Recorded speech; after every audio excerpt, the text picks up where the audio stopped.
Have you ever wondered why a legendary general would die in an accident that seemed too perfect?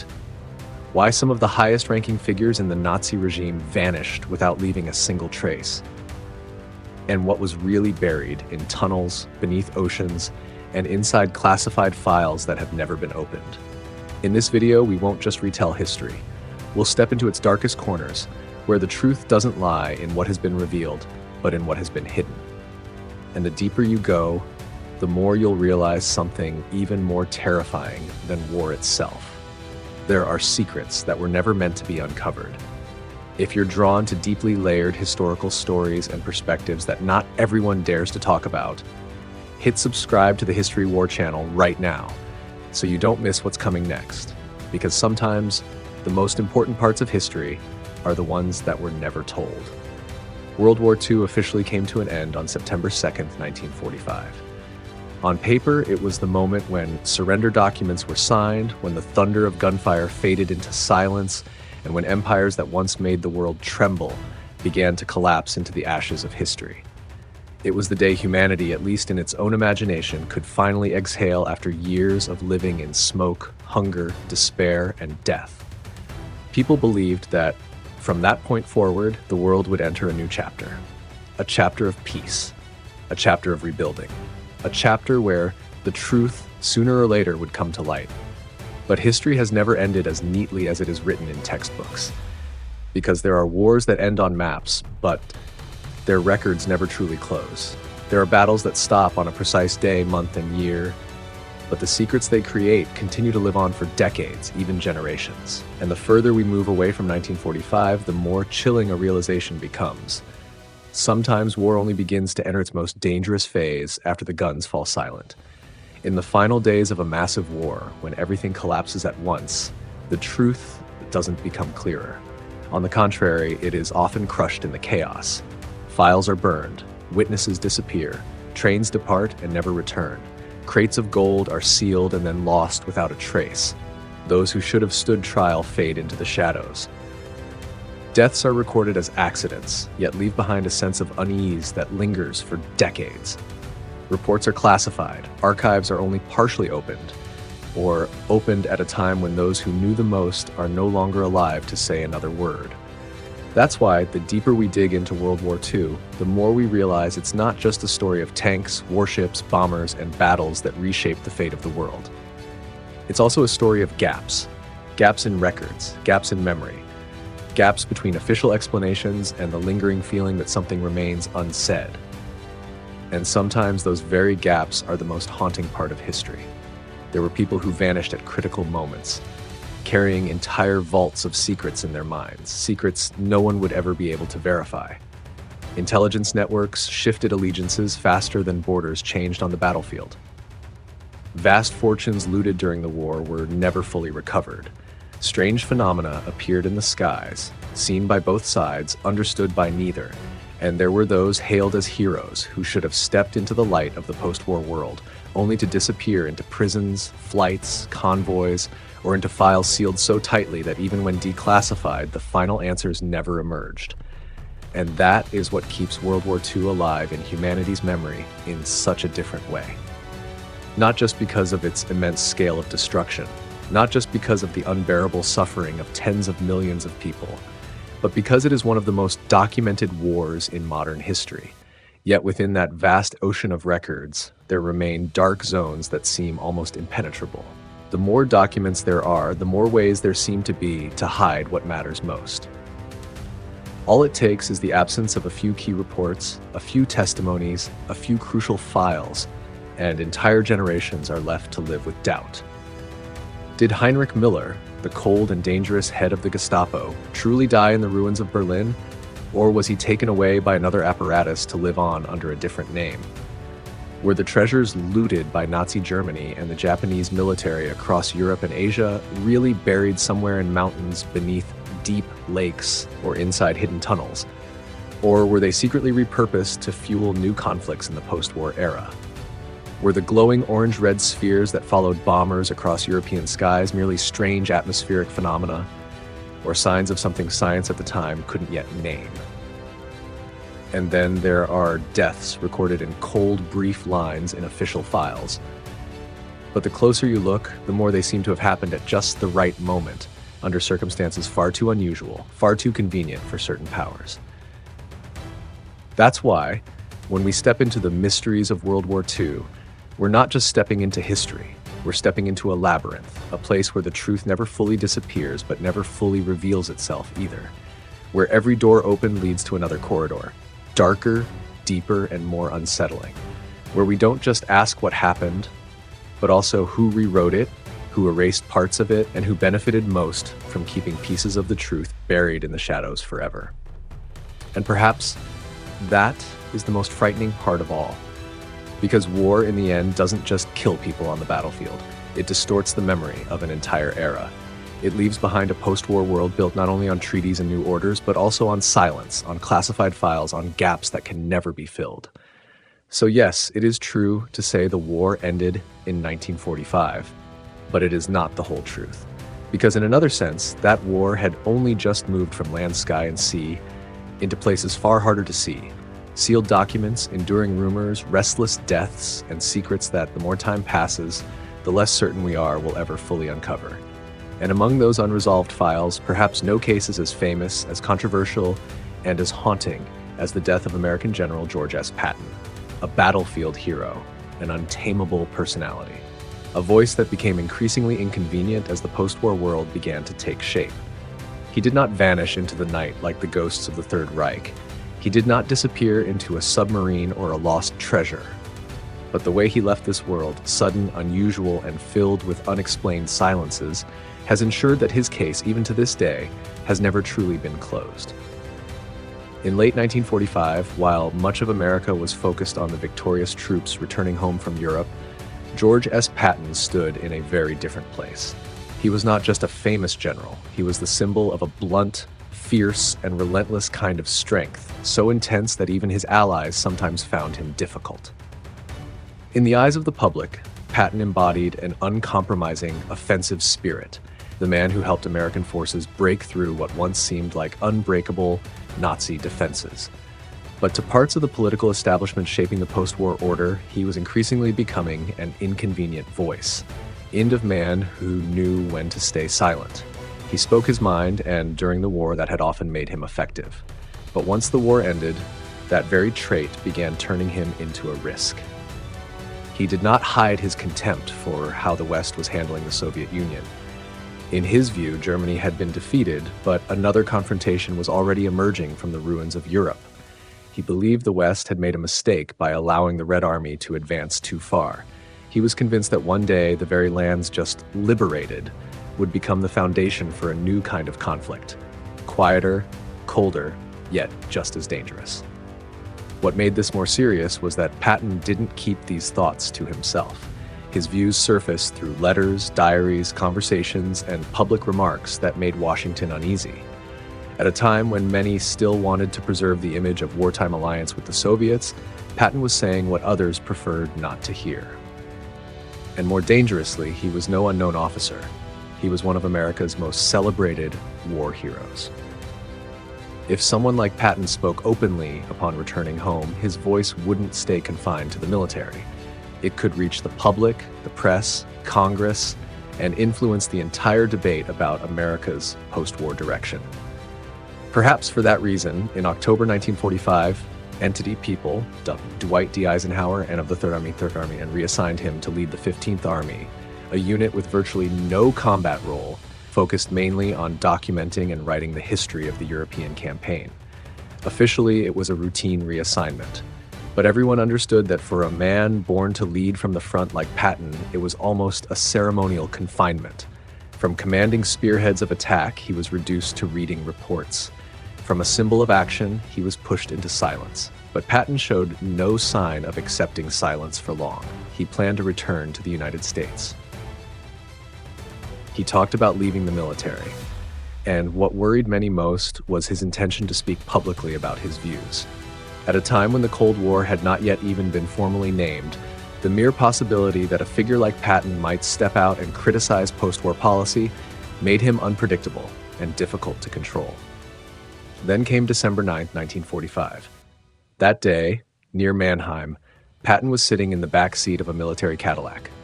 Also in the car were General Hobart Gay and driver Horace Woodring. It was a routine trip. No warning, no sign of danger. Then suddenly a U.S. Army Dodge truck turned and collided with their vehicle. According to official reports, the crash was not catastrophic. Gay and Woodring escaped with relatively minor injuries. But Patton did not. The impact caused severe trauma to his neck, leaving him almost instantly paralyzed from the neck down. And this is where suspicion began to grow over time. Because people didn't just examine the accident, they examined the imbalance in its outcome. How could a collision described as not devastating leave only one man critically injured beyond recovery? Why was the man in the back seat the sole victim of such severe consequences, while the others walked away? It could have been nothing more than the cruel physics of impact angles, seating position, and a split-second twist of fate. That is entirely possible, but precisely because it is so plausible, it has never been enough to silence doubt. For the next 12 days, Patton lay in a military hospital. Early reports suggested he was recovering. The public was reassured. There was hope. People believed that a general who had survived countless brutal battles would overcome this as well. But on December 21st, 1945, he suddenly died from complications of a pulmonary embolism. Official medical records listed his death as a result of the earlier injuries. On the surface, everything made sense. An accident, a severe injury, complications, death. But history is not shaped by paperwork alone. It lives in the questions that paperwork cannot answer. People began to re-examine how the incident had been handled. The driver of the truck that caused the collision faced no significant punishment. There was no large-scale public investigation proportionate to the stature of the victim. No prolonged legal or technical inquiry dissecting every detail. An accident involving one of the most famous generals in the U.S. Army should have been investigated to the fullest extent. Instead, the case was closed quickly, neatly, and quietly. And it was that very quietness that unsettled people most. Over the decades, suspicion deepened when entity people, Dude Douglas Bazada H. ties to the OSS, claimed he had once been assigned to stage an accident to neutralize Patton. According to him, the general's later death may have involved poisoning, with possible involvement from Soviet intelligence and prior knowledge among certain elements within the U.S. system. Claims like these, coming from a complete unknown, might have been dismissed outright. But Bazada was not entirely disconnected from the wartime intelligence world, and that alone made his story harder to ignore. The problem is, such claims have never been backed by strong documentary evidence. Declassified files do not directly confirm any assassination plot against Patton. There is no written order, no document linking the chain of events, no final piece of evidence to close the case. Yet, here lies the paradox. The absence of proof does not make the mystery disappear, because the gaps in the record are simply too large. There isn't enough evidence to accuse, but there isn't enough transparency to fully dismiss suspicion either. And that is why Patton's death has never truly faded into the past. If he had been a lesser-known general, the story might have ended as a tragic post-war accident. But Patton was Patton, a figure too large to disappear quietly. A personality too sharp for his death not to be viewed through a political lens. A voice too difficult to control for people not to ask, was this truly just a random accident or a convenient ending to a growing problem? To be fair, the official explanation is not unreasonable. Traffic accidents can produce uneven outcomes. Neck injuries are extremely dangerous, even in less severe collisions. Pulmonary embolism after prolonged immobilization is a real medical complication. Not every mystery is a conspiracy. Not every suspicious death is a carefully orchestrated elimination. Sometimes history is simply brutal in the coldest possible way. But the issue with Patton is this. His death occurred at an extraordinarily sensitive moment. The victim was extraordinarily famous, the political context was fragile, and the case itself was closed far too quickly. That alone is enough to ensure it never truly rests. Perhaps the most haunting part is not whether Patton was killed or not. It's that we may never know for certain. And that uncertainty itself is the first sign that the post-1945 world did not step cleanly into peace, as many had imagined. Instead, it entered a different era, one where power no longer resided only on the battlefield, but also in who controlled the records, who shaped the narrative, who decided what was called an accident, what was labeled a secret, and what would be left forever unresolved. Patton's death, therefore, is not just the story of an American general. It is an early warning that when great wars end, darkness does not disappear. It simply changes form.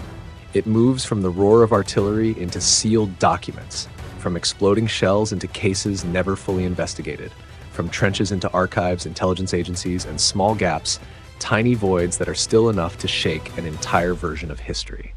And if even a figure as prominent as Patton can have his final fate clouded in doubt for decades, then imagine what happened to those who emerged from the darkest core of the Third Reich, people who lived by secrecy, ruled by fear, and then vanished at the very moment the regime collapsed.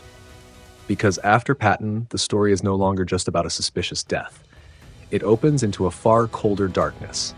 Those who disappeared, along with secrets that perhaps even a century later, humanity has yet to fully uncover. When Berlin collapsed in the final days of April 1945, the world believed that one of the most brutal regimes in history had reached an irreversible end. Images of the underground bunker, the final gunshots, and the top figures of the Third Reich either disappearing or being captured seemed to paint a complete conclusion. Hitler was dead, Himmler was captured, and then took his own life. Goering was brought before the Nuremberg trials. A vast machine of power, once controlling much of Europe, appeared to have been dismantled down to its final gears. But that was only the surface. Because as the dust of war settled, people began to realize that not everyone behind that machine had been found. Not every file had been recovered. Not every secret had fallen into the hands of the victors. And more importantly, there were individuals whose disappearance was not just a minor detail in the chaos of war's end, but a void so large that history has never been able to fill it. Among them, perhaps the most haunting name is Heinrich Müller. Unlike other figures of the Third Reich, Müller was not a man of dramatic speeches or public appearances. He was not a propaganda symbol, not a recognizable face of the regime. But precisely because of that, he was more dangerous. He was the kind of man every system of repression depends on. Discreet, efficient, emotionally invisible, and above all, someone who understood everything from the inside. As head of the Gestapo, Müller did far more than command a secret police force. He controlled the deepest intelligence network of the Third Reich. From espionage and counterintelligence to interrogations, surveillance lists, and coordination with the SS and other security branches, everything passed through his hands. If there was one man who understood how that machinery of terror functioned at its core, it was Müller. And then on May 1st, 1945, he was seen for the last time inside Hitler's bunker. After that, nothing. No confirmed body, no reliable death report, no record of capture, no trial, no confession, just a void stretching across decades. One of the most important figures in Nazi Germany's security apparatus vanished as if he had never existed. That void gave rise to countless theories. Some believe Müller died in the ruins of Berlin, his body buried or destroyed beyond recognition. It is the simplest explanation and perhaps the easiest to accept, but the problem is there has never been enough evidence to prove it conclusively. On the contrary, later declassified materials opened the door to far more unsettling possibilities. The CIA continued tracking leads related to Müller for decades after the war. Some intelligence sources placed him in Moscow working for Soviet security services, and within the historical context, that possibility is not unreasonable. Before Germany invaded the Soviet Union, the Gestapo and the NKVD had maintained pragmatic channels of communication, not out of shared ideology, but mutual recognition of the value of information. A man like Müller, carrying in his mind the entire operational blueprint of the Nazi security system, would have been an invaluable asset to any intelligence agency. If he had survived the fall of Berlin, being captured and repurposed was not beyond imagination. But once again, there is no final proof. No declassified Soviet document confirms it definitively. And so Müller remains trapped in a strange state. Impossible to prove dead, impossible to prove alive. A true ghost of history. And he was not alone. Martin Bormann, the man who controlled access to Hitler in the regime's final years, also disappeared in a similar way. For decades, many believed he had escaped, perhaps to South America, living under a new identity like other former Nazis.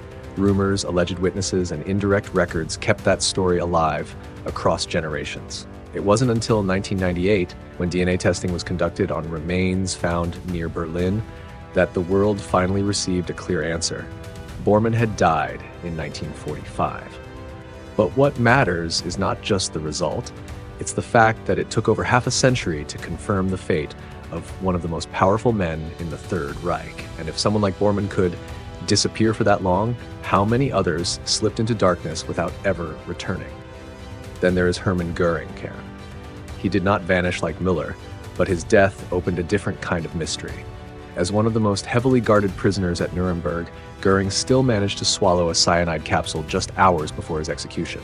How did he obtain it? How did it pass through security checks? Who helped him? A guard? An officer? Or some small, hidden link within the very system of the victors? There is no definitive answer. And once again, history loses one of its most crucial pieces. When these cases are viewed together, a larger picture begins to emerge.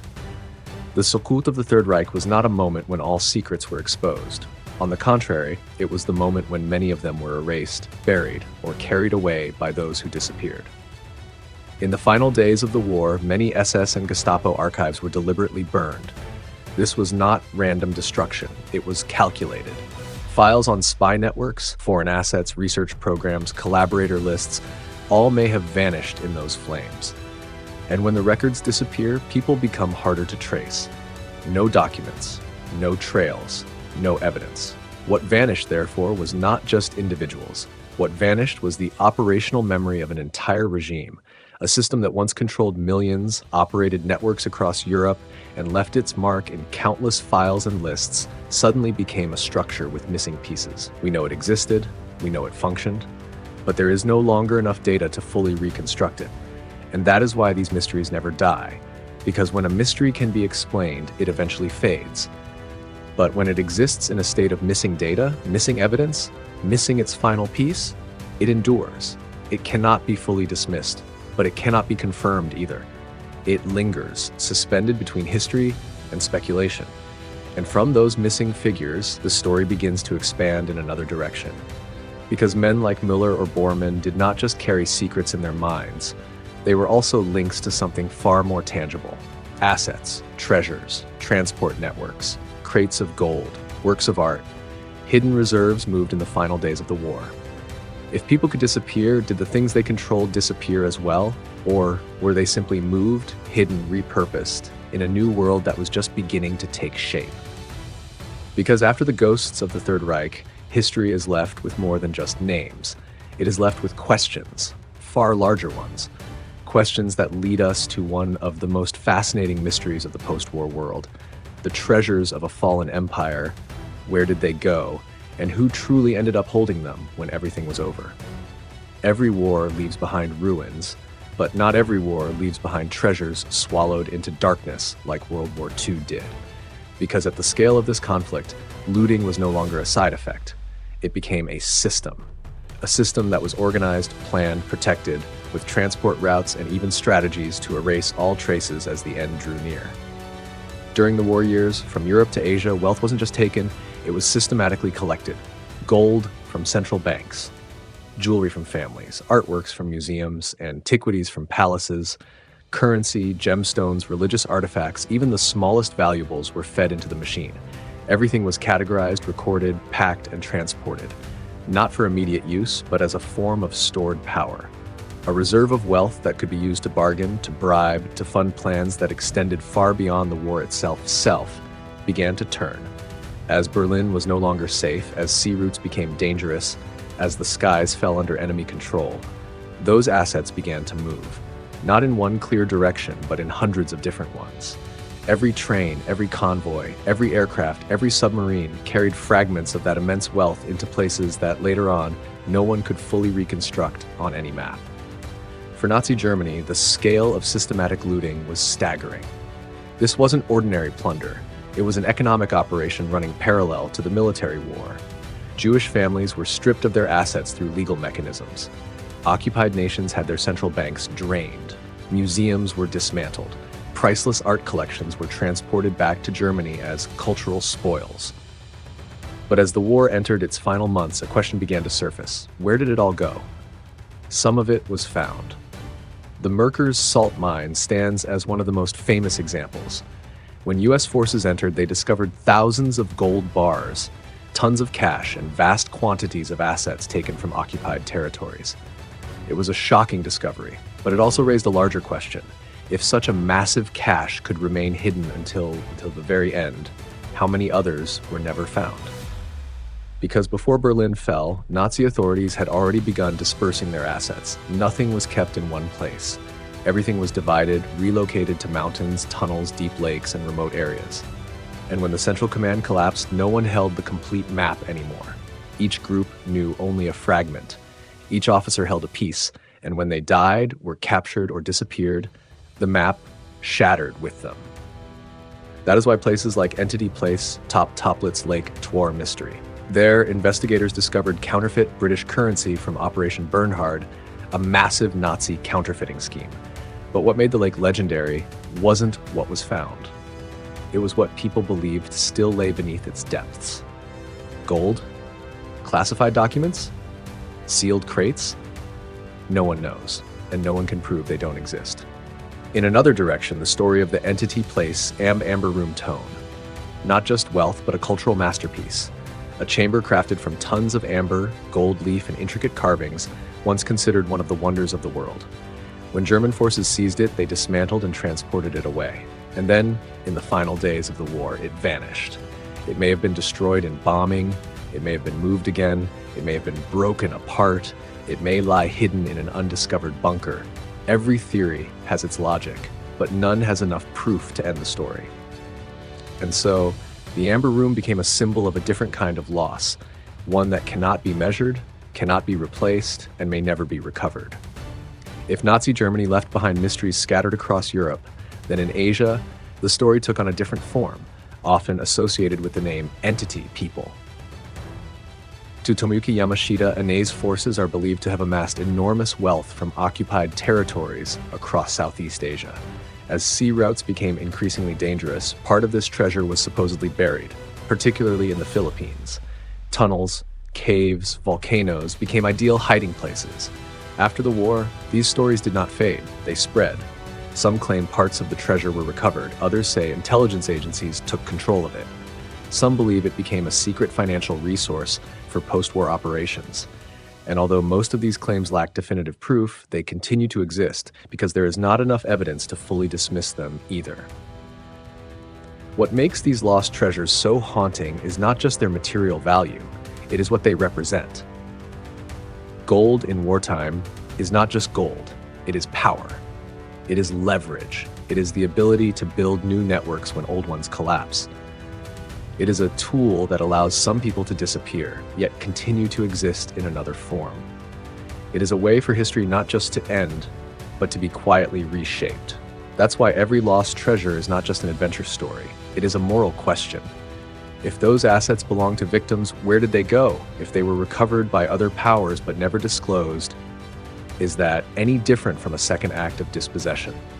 And if they are still out there, is the search an act of restoring history, or continuing to exploit an unhealed wound? Perhaps the most unsettling truth is this: war does not only destroy cities, it destroys the material memory of entire civilizations. A painting taken, a statue hidden, a vault of gold left without an owner, a legacy erased from the flow of history. These things don't just disappear, they leave behind voids. And over time, those voids become places where speculation and truth blur together, indistinguishable. And from those missing treasures, another question begins to emerge. If wealth could be moved, if gold could travel through secret routes, if sealed crates could vanish from the map, then who made it happen? Gold does not disappear on its own. Paintings do not walk out of museums. Crates do not bury themselves beneath lakes or inside caves. Behind every movement, there are people, vehicles, routes, journeys that were never recorded, ships that departed and were never tracked to their final destination, tunnels sealed forever, movements carried out in the shadows at a time when the world believed the war had already ended. And from there, history opens yet another layer of mystery, colder, harder to grasp. Not just what disappeared, but how it disappeared. Not just the treasure, but the final journeys that carried it away. Submarines crossing oceans after surrender. Tunnels sealed before Allied forces could arrive. Convoys that never reached their destination. Transports that took place in a moment when everything should have already stopped. Because if treasure is the trace, then those journeys are the real story. And that is where we must go next, into a part of history where, even after the war officially ended, something continued to move in the shadows as if the war had never truly stopped. There's something strangely unsettling about looking back at 1945. On paper, everything had ended. Surrender documents were signed, ceasefire orders were issued, armies began to lay down their weapons. But if you look closer, if you ask just a little deeper, you begin to realize that part of the war did not end with that date. It kept moving. Quietly, without gunfire, without flags, without declarations. These were the final journeys. Journeys never fully recorded. Journeys that took place in a moment when everything should have already stopped. Journeys that, in hindsight, leave us unable to tell whether they were the last echoes of war or the beginning of something else entirely, something quieter, harder to grasp. One of the clearest examples lies with the German submarines. When Admiral Karl Dönitz ordered surrender, most of the U-boat fleet received instructions to surface, surrender, or scuttle themselves to avoid capture.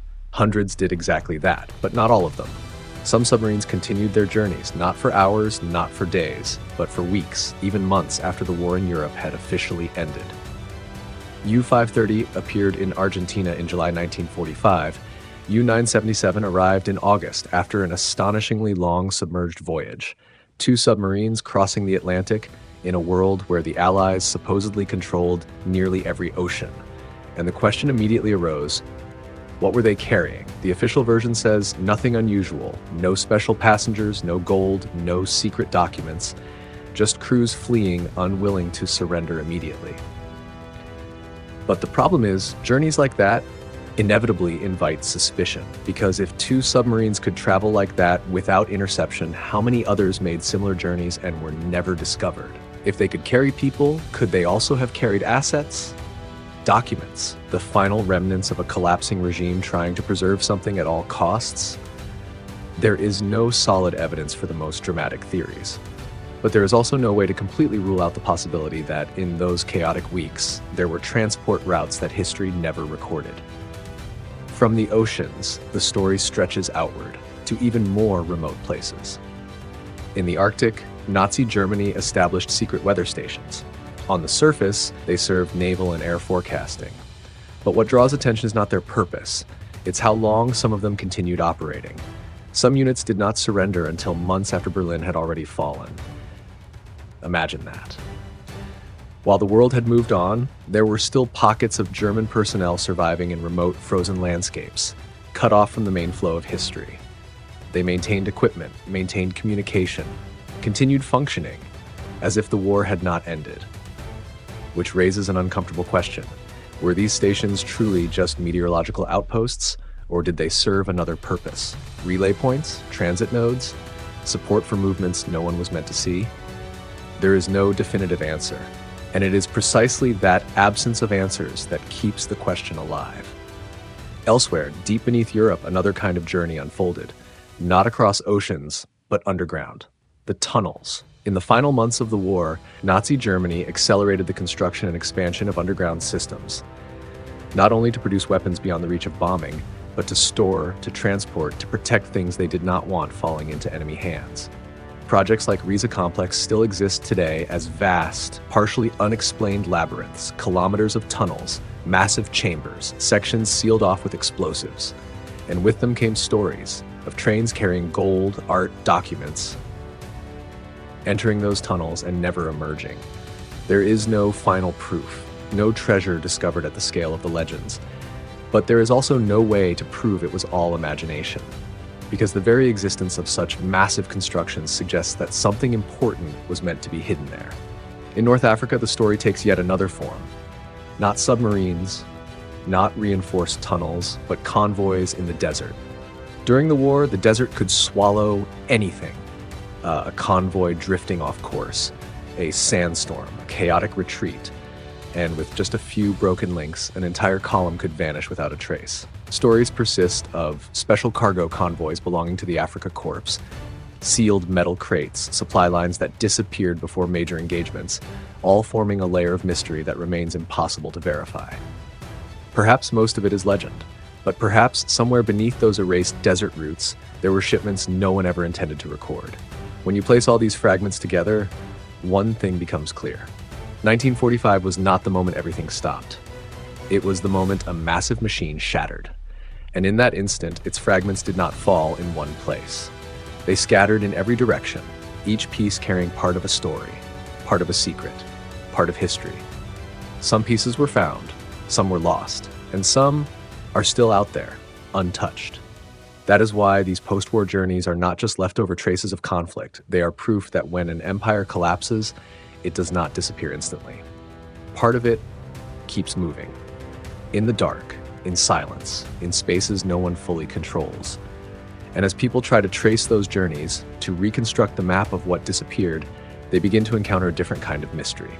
No longer about people, no longer about gold, no longer about secret transports, but about phenomena. Things that appeared in the middle of war, seen by many, yet never fully explained.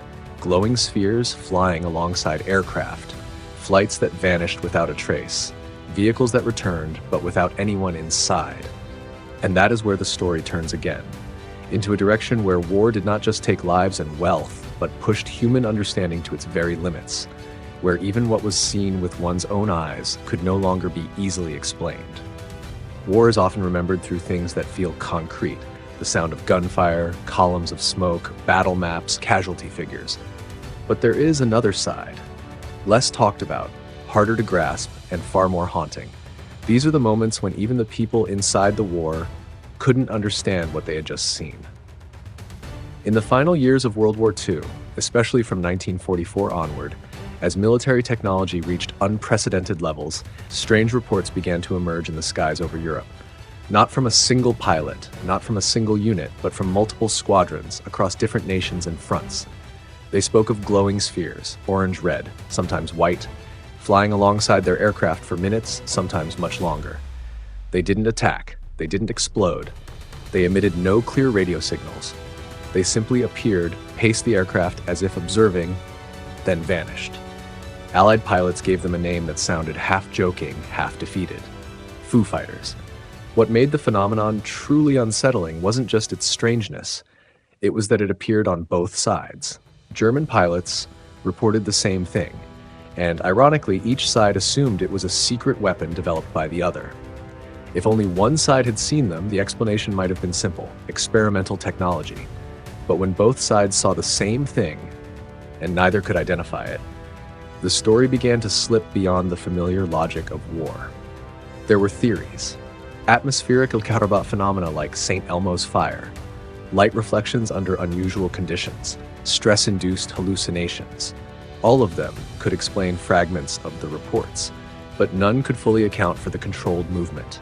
The way these objects maintained formation, shifted position, and followed aircraft over long distances, seemingly unaffected by speed or direction. And so Foo Fighters became one of the war's most suspended mysteries, never proven, never dismissed. But the skies of World War II held more than strange lights. They held disappearances. In 1942, a U.S. Navy L-8 took off from Moffett Field. 2 pilots on board.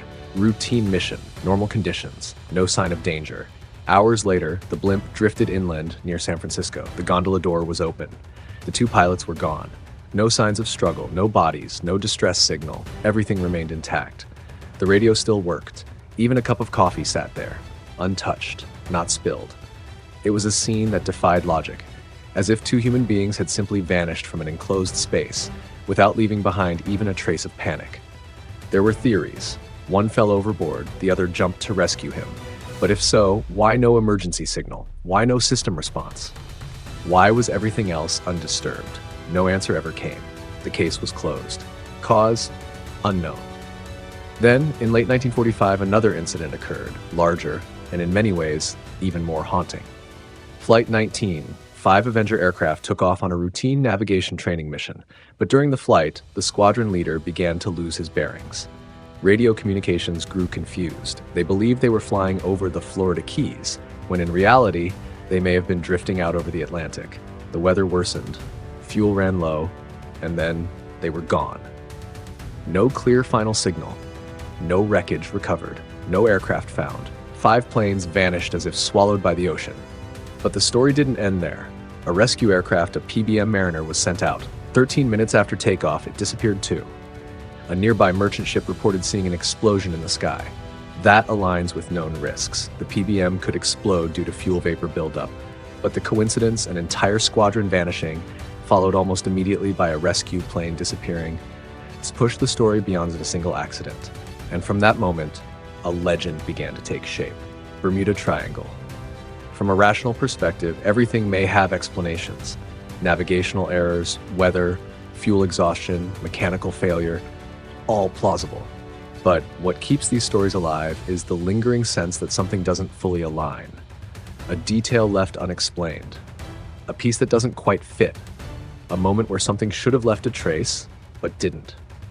War creates the perfect environment for such mysteries. Technology advances faster than human understanding. Stress pushes perception to its limits. The sky and the ocean become vast enough to swallow anything. And within all of that, the truth doesn't disappear completely. It becomes fragmented, distorted, harder to grasp. Foo Fighters, L8, Flight 19. Each is a fragment, a moment when humans encountered something beyond their familiar framework. Not always a conspiracy, not always a hidden secret. Sometimes it is simply the limit of understanding. But that is what makes it frightening. Because in a war considered the pinnacle of science, technology, and organization, there were still moments when humans had no idea what was happening, no idea what they were seeing, no idea what had just disappeared before their eyes. And when the war ended, those phenomena didn't disappear with it. They remained as questions, as reminders that the world does not always operate according to the logic we want to believe in. But then, as we leave the skies and the oceans, the story turns back to people. Because if lights can vanish into the night, if flights can disappear without a trace, then human beings at the turning points of history can vanish in ways just as difficult to understand. Not everyone who disappeared was a criminal. Not all were fleeing. Some vanished because they knew too much, because they stood in the wrong place at the exact moment when the world stopped following its old rules. And that is where the story deepens, where names like Raoul Wallenberg and Subhas Chandra Bose emerge, not just as historical figures, but as cases that have never truly been closed. Not everyone who disappeared during World War II was tied to crime. Some vanished at the very moment they should have stepped into the light. There were people who survived the harshest chapters of history, only to be swallowed by another layer of darkness, where their stories were no longer written with clarity. Raoul Wallenberg is one of those stories. In 1944, as the Nazi extermination machine reached its most brutal phase in Hungary, Wallenberg arrived in Budapest as a Swedish diplomat. He had no army, no weapons, but he possessed something, in that moment, more powerful than either: courage and the will to act. He issued protective passports, pieces of paper that could mean the difference between life and death. He established safe houses, flying the Swedish flag to shield those being hunted. He confronted German units and collaborators directly, pulling people from trains bound for death camps. In a world where many chose silence or helplessness, Wallenberg chose action, and in just a few months he saved tens of thousands of lives. And then, in January 1945, as Soviet forces entered Budapest, he disappeared. At first, the Soviets claimed he was being protected. Later, they stated he had died of a heart attack in Lubyanka prison in 1947. A brief explanation, so clean, so simple that it felt incomplete. No body was returned. No full medical record provided, no independent confirmation. And in the years that followed, accounts began to surface, former prisoners claiming they had seen someone resembling Wallenberg years after his supposed death. Even after the fall of the Soviet Union, declassified documents failed to close the case. Some fragments emerged, but the most critical pieces remained missing. And so Wallenberg became one of the most painful mysteries of the post-war world. Why would a man who saved tens of thousands of lives vanish like a secret prisoner? The answer, if it exists, may lie in the moment he was taken. At the end of the war, the lines between diplomacy, humanitarian work, and intelligence blurred more than ever before. Wallenberg had connections to American organizations. He operated deep inside a city newly controlled by the Soviets. He had networks, information, influence, to a system reshaping the global order. A man like that might no longer be seen as a hero. He might become a variable, an asset to control, or a risk to eliminate. And if that is true, then Wallenberg's tragedy is not only that he disappeared, it is that he was pulled into a new game, just after completing one of the greatest humanitarian missions of the century. On the other side of the world, another story unfolded, very different in nature, yet just as unresolved. Subhas Chandra Bose. If Wallenberg represents humanitarian courage, Bose represents a far more controversial path. He rejected nonviolence. He believed that India's independence required seizing every opportunity, even aligning with the enemies of its colonial rulers. He went to Germany, then to Asia. He led the Indian National Army alongside Japan. He became a symbol, but also a deeply divisive figure. Then in 1945, as Japan surrendered, his story entered a gray zone. The official account says he boarded a plane from Taiwan and it crashed. He suffered severe burns and died shortly after. But there was no absolute confirmation, no evidence beyond dispute, no conclusion that everyone could accept. And so theories began to multiply. He survived. He fled to the Soviet Union. He returned to India under another identity. He was imprisoned. He continued operating in the shadows. Over decades, multiple investigations were launched. Yet each time, the answers never fully aligned. Not solid enough to end the debate, not vague enough to let the story fade, because Bose was not just a man. He was a symbol, and when a symbol disappears without a clear ending, history cannot easily close its file. When you place Wallenberg and Bose side by side, something becomes clear. War does not end simply when the shooting stops. It ends when power is redistributed. And in that process, there are people who become casualties of that transition, not because they were weak, not because they were wrong, but because they stood at the intersection of too many forces, knew too much, were connected to too many networks, and existed at a moment when the world no longer followed its old rules. Their records, therefore, are not written in the usual way. They are cut short, withheld, stamped, delayed, and sometimes left open forever. That is why post-war history cannot be read only through what is revealed. It must also be read through what is missing, through files that should exist but don't, through explanations that feel too neat, through witnesses who appear too late yet cannot be fully dismissed. With Wallenberg, the question remains, did he die in prison or live on for years in the shadows? With Bose, the question also endures, did he truly die in that crash, or step into another journey no one was meant to know? And for the world, a larger question emerges. How many people have been left behind by official history, not because they were unimportant, but because their true stories were too complex, too sensitive, or too inconvenient to be told? And when you look deeper still, you begin to see that these mysteries do not stand alone. Behind every disappearance, there is often a network. Behind every unfinished file, there are operations never fully recorded. Behind every individual, there are secret contacts, unofficial agreements, and missions known only to a few. And that is where the story shifts again, into another layer, where war is no longer fought on battlefields, but inside closed rooms, unannounced flights, and meetings that history records only in fragments. A world where names like Rudolf Hess and Jean Moulin emerge, not just as historical figures, but as pieces of another kind of war, a war of information, of belief, and of secrets that have never been fully told. If war on the ground is where people see tanks advancing, bombs falling, and borders erased and redrawn, then on a deeper level there exists another kind of war. Quieter, less visible, without smoke or fire, yet capable of deciding things the battlefield never could. It is a war of information, of belief, of secret contacts and decisions made inside rooms that history can only observe from the outside. The flight of Rudolf Hess is one of the strangest moments of that hidden war. In May 1941, when Britain stood alone against Nazi Germany and the invasion of the Soviet Union had not yet begun, Hess, one of the most powerful figures in Hitler's inner circle, personally piloted a plane across the North Sea towards Scotland. No escort, no official notice, no public plan. A man of such high rank flying alone into enemy territory. That alone is enough to make the story extraordinary.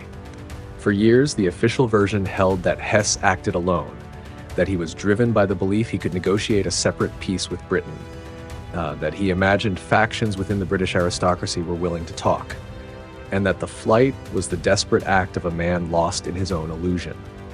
But over time, more questions emerged. Was it really that simple? Hess was not an ordinary man. He was close to Hitler, a key figure in the power structure. Someone like him does not easily act alone in a mission of such risk. Some believe he genuinely sought peace. Others propose a colder possibility, that British intelligence may have known in advance, perhaps even allowed the flight to happen, turning it into an opportunity to extract information. That Hess was not a messenger of peace, but a piece in a far more complex intelligence game. There is no final proof to fully confirm any version. But one thing is certain. After that flight, Hess was captured, isolated, and spent the rest of his life in prison. A man who once stood near the center of power ended in silence, carrying questions no one has ever fully answered. On the other side of Europe, another story unfolded, very different in tone. Jean Moulin. If Hess represents secret contacts at the highest levels of power, Moulin represents a silent war fought underground, not through tunnels, but through human networks. In an occupied, divided France, where distrust ran deep, Moulin achieved something almost impossible, uniting scattered resistance groups into a coordinated system. He was not just a participant, he was the glue, the one who turned fragmented, mistrustful cells into a force capable of acting together. And for that, he became a target. In June 1943, a secret meeting in Calaware was raided by the Gestapo. Moulin was captured, tortured, and died while being transported to Germany. But his death did not close the story, because the real question is not just how he was captured, but who betrayed him. René Hardy, the man most often suspected, was tried, not once, but twice. Both times he was acquitted due to lack of evidence. There was not enough proof to convict him, but there was never enough to fully clear him either. And then, like so many other cases from World War II, the Gestapo files in Lyon, the ones that might have held the answer, were destroyed before Allied forces arrived. Once again, history stops just short of the final piece. Moulin's story becomes a double tragedy. Not only the death of a man who gave everything to the resistance, but the truth of that death remaining forever unconfirmed. When you place Hess and Moulin side by side, a pattern begins to emerge. War is not fought only with weapons. It is fought with trust, with betrayal, with conversations known only to a few. And when the most critical links are lost, when a person is captured, a file burned, a witness disappears, the entire story can remain permanently incomplete. What makes these stories haunting is not that they lack information entirely, it's that they almost have enough, but are missing that final piece, a testimony, a document, a recording. Just one missing fragment and everything could become clear. But because it does not exist or no longer exists, history is forced to remain suspended. And it is that suspended state that keeps these mysteries alive. Because when the truth cannot be fully proven and cannot be fully denied, it endures, not as a closed story, but as a question without an answer. And from these people, these contacts, these hidden networks, the story expands once more. Because what was lost in war was not only information, not only human lives, but also something more tangible and no less important. Legacy, works of art, treasures, artifacts that carry the memory of entire civilizations, things whose value is not just material, but historical, cultural, human. And when the war passed, many of them never returned. From a room made of glowing amber to fossils that trace the origins of humanity, all were swept into the chaos of war and disappeared in ways that, even today, we have yet to fully trace to their final end. Not every loss of World War II can be measured in gold or counted in numbers. Some things, when they disappear, leave more than empty shelves in an archive. They leave a tear in the very memory of humanity. And what makes it more unsettling is that these losses often happen more quietly than the sound of bombs. The Amber Room stands as one of the clearest symbols of that. Crafted from tons of Baltic amber, intricately carved and combined with gold leaf, mirrors, and light, It was once called the eighth wonder of the world. It was not just a work of art. It was a space, an experience, a testament to what human creativity could achieve when art and power became one.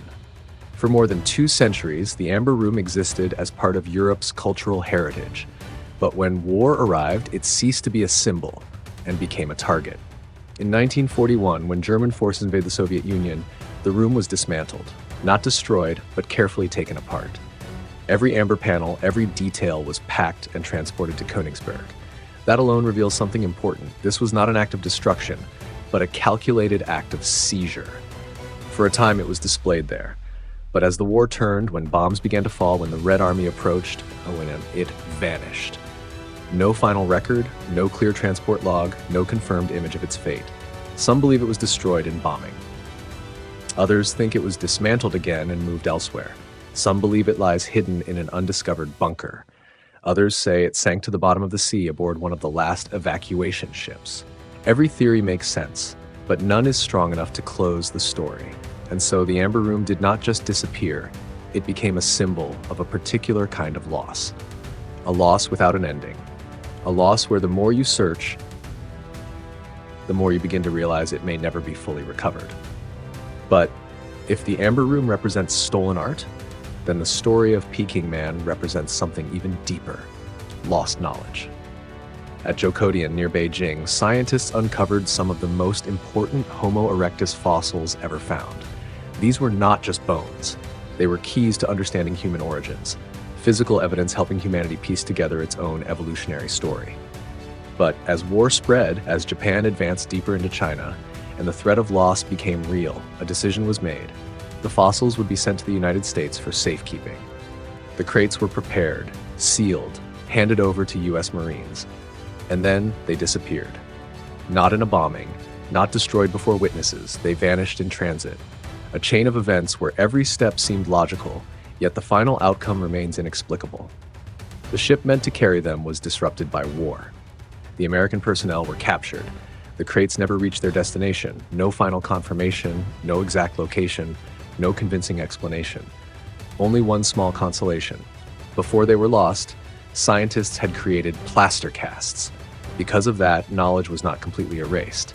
But the originals, the irreplaceable scientific and historical artifacts, are gone. What makes this story painful is not just the loss of an object, it is the loss of a piece of humanity's own story. And when you place these cases side by side, something becomes clear. War does not only kill people, it disrupts memory. It severs the link between past and present. It causes things meant to endure across generations to vanish in an instant. A painting gone, a statue hidden, a collection scattered, a fossil lost. Each one is a fragment of human memory. And when they disappear, the larger picture becomes incomplete.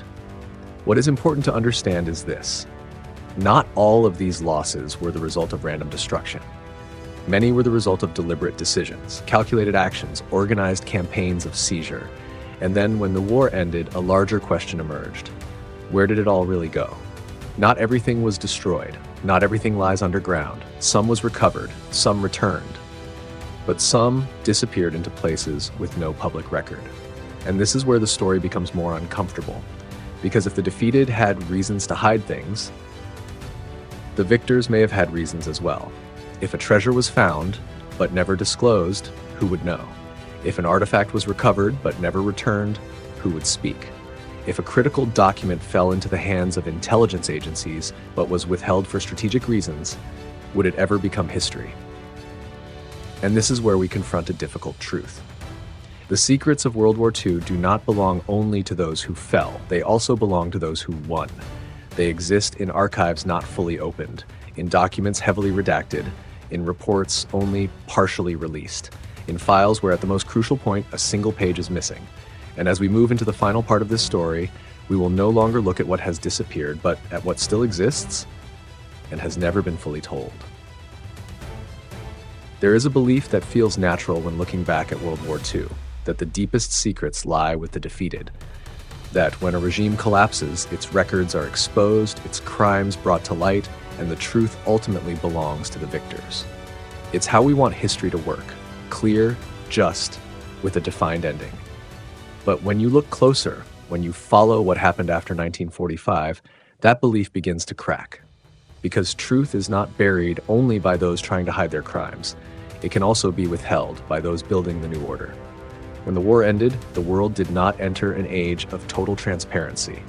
It entered a massive transition of power. Wartime allies quickly became potential rivals.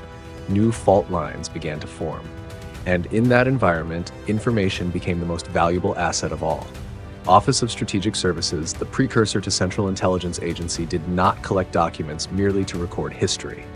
They collected them to understand future enemies, to anticipate moves, to gain advantage in a new, quieter conflict that was already taking shape.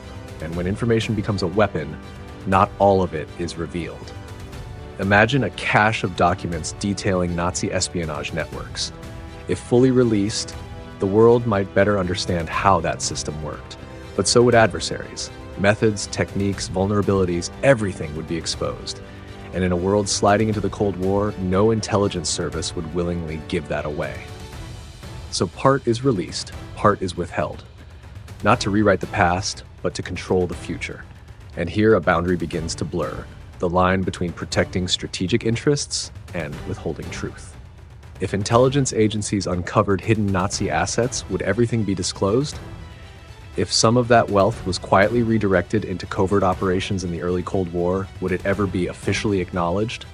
If a key figure was captured and interrogated, but their existence needed to remain secret, what version of events would history record? There are no simple answers. But the questions reveal an uncomfortable reality. Official history is sometimes only what could be told at time. Decades later, declassified documents reinforce that feeling. Files are opened, only to reveal lines blacked out.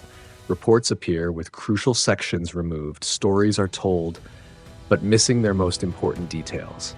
Each revelation does not just teach us something new. It reminds us how incomplete our understanding once was. And not all secrets are kept for sinister reasons. Some are hidden because they involve difficult choices, compromises that, if revealed, could undermine trust in entire systems. Some relate to the recruitment of German scientists, individuals who once served the Nazi regime, yet later became part of the scientific and military programs of global powers. Stories like these are not easy to tell because they do not live in clear categories of right and wrong. They exist in the gray zone, where history, morality, and politics intertwine. And precisely because of that, they are easier to keep hidden. Not because they are unimportant, but because they are too important. When you step back and look at the full picture, something becomes clear. World War II was not only a war of weapons, it was also a struggle over who would control the story of the war itself, who gets to speak, who is silenced, what is revealed, what is withheld.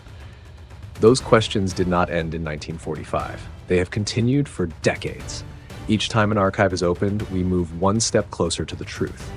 But at the same time, we realize there are still other doors, unopened, other documents still classified, other stories still in the dark.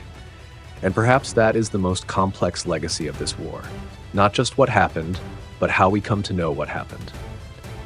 Because history is not written only through events, it is written through information. And when information is never fully revealed, then history, no matter how detailed, will always carry within it empty spaces. Spaces that the more we try to fill them, the more we realize they may never be completely filled. And perhaps that is why World War II still lives on today, not just as memory, but as a question that has never found its final answer. There is a belief that feels natural when looking back at World War II, that the deepest secrets lie with the defeated, that when a regime collapses, its records are exposed, its crimes brought into the light, and the truth ultimately belongs to the victors. It's how we want history to work, clear, fair, with a definite ending. But when you look deeper, when you examine what happened after 1945, that belief begins to fracture, because truth is not buried only by those trying to hide their crimes. It can also be withheld by those building the new order. As soon as the war ended, the world did not enter an age of total transparency.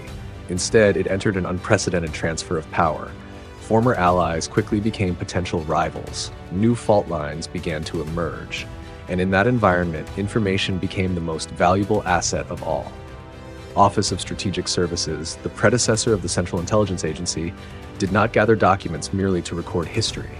They gathered them to understand future adversaries, to anticipate moves, to build leverage in a new conflict that was already quietly taking shape. And when information becomes a weapon, not all of it is revealed.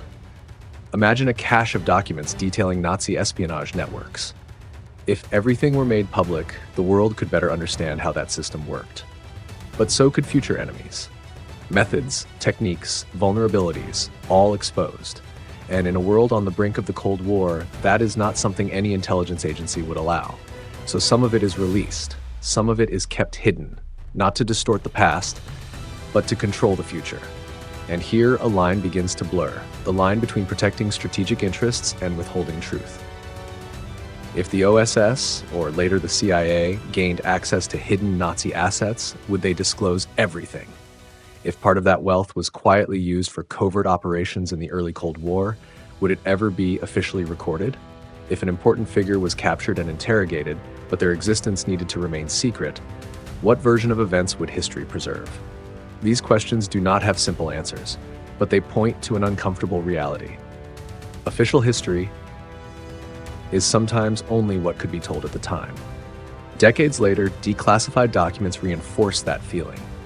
Files are opened only to reveal blacked-out lines. Reports appear with crucial sections missing. Stories are told, but without their most important details.